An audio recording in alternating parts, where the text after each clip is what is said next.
Жас қайын атты Нұркеннің авторлық көркем әдеби әңгімесіне қош келдіңіздер.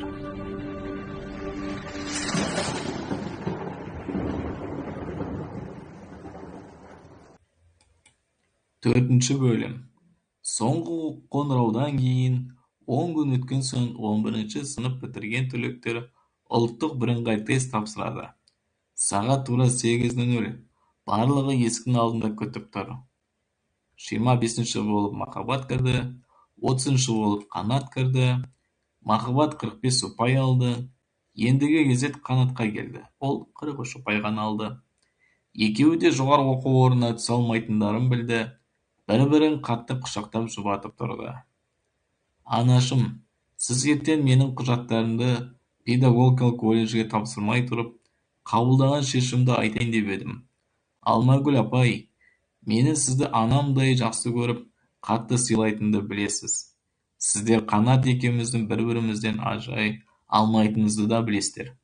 Сол себепті ауылда қалып, бір жұмысқа орналасып, 4-5 айдан кейін Қанатты әскерге жіберіп, ол әскерден келгенге дейін ақша тауып, анама қолғабыс бола жүріп, сосын ол әскерден келген соң кешенді тестілеу емтиханына екеуміз бірге жақсылап дайындалып, жоғарғы оқу орнына жететіндей ұпайды жинап бір қалада бірге оқысақ қалай болады деген Махаббат Қанатқа қарады. Махаббат, мен сені қатты жақсы көремін, бірақ мен үшін өміріңді өзгертуге тырыспа. Тіпті керегі де жоқ. Біз бір-бірімізді сүйсек те, бірақ әр адамның өзінің жеке өмірі бар. Сен сол өміріңді жалғастыра бер. Мен өзім әскерден келген соң өз өмірімді өзім құрамын.